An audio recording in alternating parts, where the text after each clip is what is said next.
In this video from Casio Help, we're just taking a quick look at using a barcode scanner with the SR-C550 register. So I've got a machine pre-programmed here, set up with a barcode scanner, and I've got a couple of pre-programmed products. So to sell the pre-programmed products, you need to be in the reg mode. If you've got cashier assignment set up on the machine, then you need to be logged in. I haven't got that set up, so I don't need to log in. So all I need to do is to pick up my scanner and scan the barcode. You can do, if you've set the machine up, you can then do multiply the barcode, so 10 times or 5 times, and then it's dead simple. Just keep scanning the products until you've entered all the items. If you need to enter other items alongside it which you haven't pre-programmed, then you can use the department buttons as you would do in a normal sale.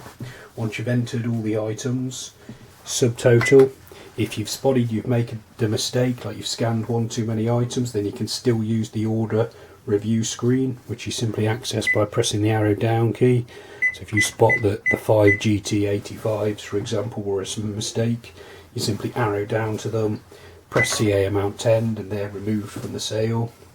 You then subtotal again, and then you can cash off by either using the button here. You've got CHK or CA amount 10. So if someone's paid in cash £80, you type in 8000, no need to enter the decimal point, and then you press the CA amount 10 button. If you've got the receipt switched on, then you'll get a receipt print out. If you haven't got receipt switched on but you're in receipt mode, you've also got the post receipt function here, which will print out a copy if requested. So yeah, it's basically just like running a normal sale through the till, but you're scanning each barcode and it'll work providing you've programmed the machine correctly. For more information on using the SR-C550 and other Casio cash registers, you can click on any of the video links appearing on screen now. You can subscribe to this YouTube channel, or you can visit casiohelp.co.uk. Thanks for watching.